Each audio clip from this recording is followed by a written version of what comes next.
ജെറമിയ അധ്യായം 49. അമ്മോന്യർക്കെതിരെ. അമ്മോന്യരെക്കുറിച്ച് കർത്താവ് അരുളി ചെയ്യുന്നു: ഇസ്രായേലിന് പുത്രന്മാരില്ലേ? അവന് അവകാശികളില്ലേ? പിന്നെ എന്തുകൊണ്ടാണ് മിൽക്കോം ഗാദിന്റെ ദേശം പിടിച്ചടക്കുകയും അവന്റെ ആരാധകർ അതിന്റെ നഗരങ്ങളിൽ വാസമുറപ്പിക്കുകയും ചെയ്തത്? അമ്മോന്യരുടെ റാബായ്ക്കെതിരെ ഞാൻ പോർവിളി ഉയർത്തുന്ന ദിവസം വരുന്നു. റാബ നാശക്കൂമ്പാരമാകും, അതിൻ്റെ ഗ്രാമങ്ങൾ അഗ്നിക്കിരയാകും. തങ്ങളെ കൊള്ളയടിച്ചവരെ ഇസ്രായേൽ കൊള്ളയടിക്കും. കർത്താവ് അരുളി ചെയ്യുന്നു: ഹെഷ്ബോൺ നിവാസികളെ നിലവിളിക്കുവിൻ, ആയ് ശൂന്യമായിരിക്കുന്നു. റാബായുടെ പുത്രിമാരെ ഉച്ചത്തിൽ കരയുവിൻ, ചാക്കുടുത്ത് വിലപിച്ചുകൊണ്ട് അലയുവിൻ. തൻ്റെ പുരോഹിതന്മാരോടും പ്രഭുക്കന്മാരോടുമൊപ്പം മിൽക്കോം വിപ്രവാസിയാകും.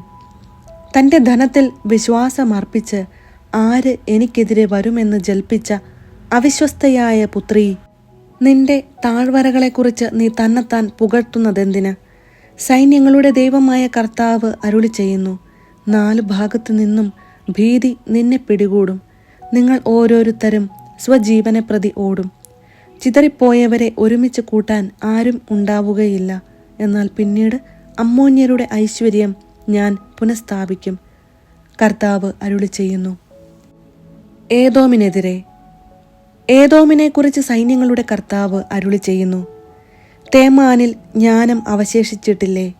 വിവേകിയുടെ വിവേകം നശിച്ചുപോയോ? അവരുടെ ബുദ്ധി കെട്ടുപോയോ? ദദാൻ നിവാസികളെ, പിന്തിരിഞ്ഞോടുവിൻ, ഗർത്തങ്ങളിൽ പോയി ഒളിക്കുവിൻ. ശിക്ഷയുടെ നാളിൽ ഏസാവിൻ്റെ മേൽ ഞാൻ ദുരിതം വരുത്തും. മുന്തിരി ശേഖരിക്കുന്നവർ കുറച്ചെങ്കിലും അവശേഷിപ്പിക്കാറില്ലേ? രാത്രിയിൽ വരുന്ന കള്ളന്മാർ തങ്ങൾക്കു വേണ്ടതല്ലേ എടുക്കൂ. ഏസാവിനെ ഞാൻ ശൂന്യമാക്കി, അവൻ്റെ ഒളിസങ്കേതങ്ങൾ തുറന്നിട്ടു. അവന് ഒളിച്ചിരിക്കാൻ കഴിയുകയില്ല. അവൻ്റെ മക്കളും സഹോദരരും അയൽക്കാരും നശിച്ചു, അവൻ ഇല്ലാതായി. നിന്റെ അനാഥരായ മക്കളെ എന്നെ ഏൽപ്പിക്കുക, ഞാൻ അവരെ സംരക്ഷിക്കും. നിന്റെ വിധവകൾ എന്നെ ആശ്രയിക്കട്ടെ.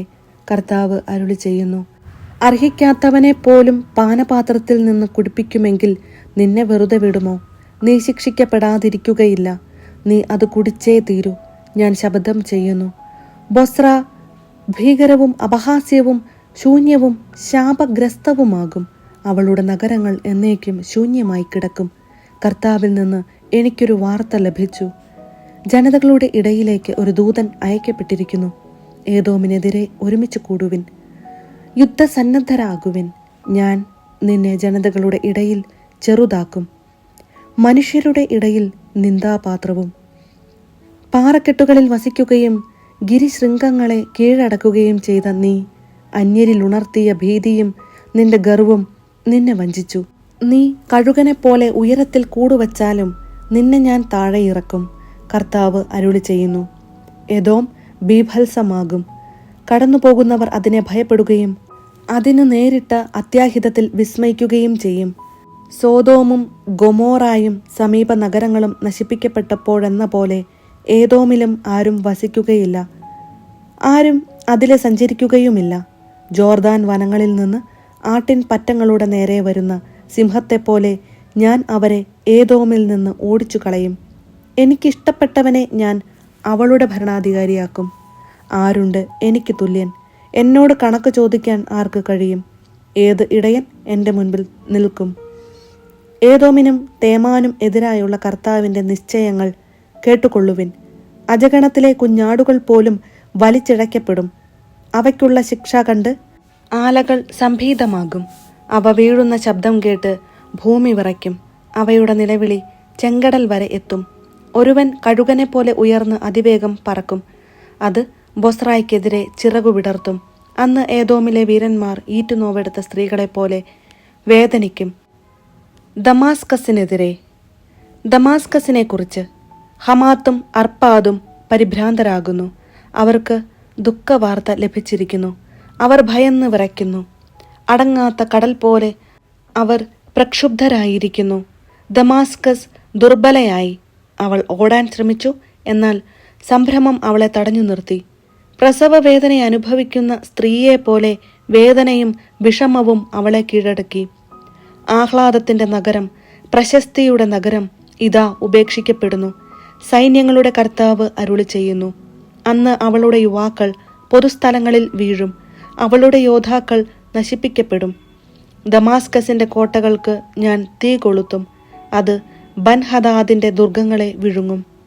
കേദാറിനും ഹാസോറിനും എതിരെ, കേദാറിനെയും ബാബിലോൺ രാജാവായ നബുക്കദ്നേസർ നശിപ്പിച്ച ഹാസോറിന്റെ രാജ്യങ്ങളെയും കുറിച്ച് കർത്താവ് അരുളി ചെയ്യുന്നു. എഴുന്നേറ്റ് കേദാറിനെതിരെ നീങ്ങുക, പൗരസ്ത്യരായ അവരെ നശിപ്പിക്കുക.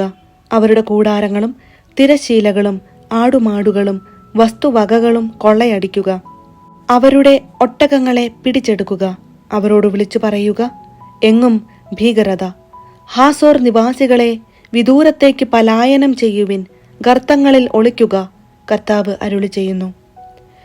നിങ്ങളെ നശിപ്പിക്കാൻ ബാബിലോൺ രാജാവ് നബുക്കദ്നേസർ നിങ്ങൾക്കെതിരെ വരുന്നു. എഴുന്നേൽക്കുക.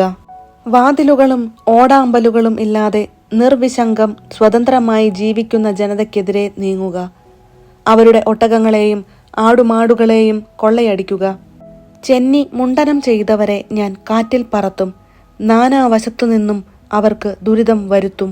കർത്താവ് അരുളി ചെയ്യുന്നു. ഹാസോർ കുറുനരികളുടെ സങ്കേതവും ശാശ്വത ശൂന്യതയുമായി തീരും. ആരും അവിടെ വസിക്കുകയില്ല, യാത്രക്കിടയിൽ തങ്ങുകയുമില്ല.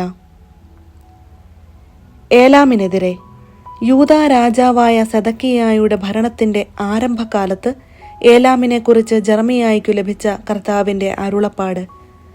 സൈന്യങ്ങളുടെ കർത്താവ് അരുളി ചെയ്യുന്നു. ഏലാമിന്റെ വില്ല് ഞാൻ ഒടിക്കും, അതാണ് അവരുടെ ശക്തി. ഞാൻ ഏലാമിന്റെ മേൽ ദിഗന്ധങ്ങളിൽ നിന്ന് കാറ്റുകളെ അയക്കും, അവർ നാലുപാടും ചിതറും. ഏലാമിൽ നിന്ന് ഓടിപ്പോകുന്നവർ അഭയം തേടാത്ത ഒരു രാജ്യവും ഉണ്ടായിരിക്കുകയില്ല. വേട്ടയാടുന്ന ശത്രുക്കളുടെ മുൻപിൽ സംഭീതരാകാൻ ഞാൻ അവർക്ക് ഇടവരുത്തും. എൻ്റെ ഉഗ്രകോപത്തിൽ ഞാൻ അവർക്ക് അനർത്ഥം വരുത്തും. അവരെ ഉന്മൂലനം ചെയ്യുന്നതുവരെ വാൾ അവരെ പിന്തുടരും. എൻ്റെ സിംഹാസനം ഏലാമിൽ ഞാൻ ഉറപ്പിക്കും. അവരുടെ രാജാവിനെയും പ്രഭുക്കന്മാരെയും ഞാൻ നശിപ്പിക്കും. കർത്താവ് അരുളി ചെയ്യുന്നു. എന്നാൽ അവസാന നാളുകളിൽ ഏലാമിൻ്റെ ഐശ്വര്യം ഞാൻ പുനഃസ്ഥാപിക്കും. കർത്താവ് അരുളി ചെയ്യുന്നു.